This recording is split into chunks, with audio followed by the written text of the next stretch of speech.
Urdu teacher के मुअज़्ज़ज़ सामीन अस्सलाम वालेकुम। आज की वीडियो में हम बात करेंगे अरफ़ाइयत के हवाले से। ये पहली सदी ईस्वी के नामवर नुकात लैंजाइन्स की वज़ा करदा इस्तिलाह है।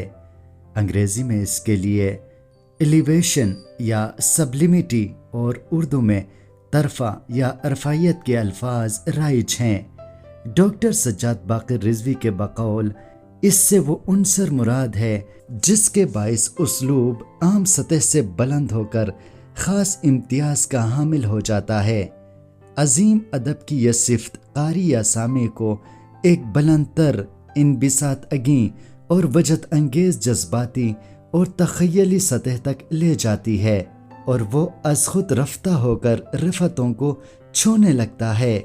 मुख्तसर यह है कि जब किसी अदब पारे में मंदरजबाला अनासिर एक वहदत में ढलकर शामिल हो जाते हैं तो वो तरफ़ा या अरफ़ाइयत की सिफत से ममलू हो जाता है।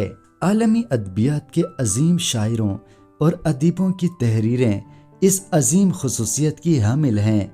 उर्दू में भी ऐसे अजीम शायरों और अदीबों की कमी नहीं है।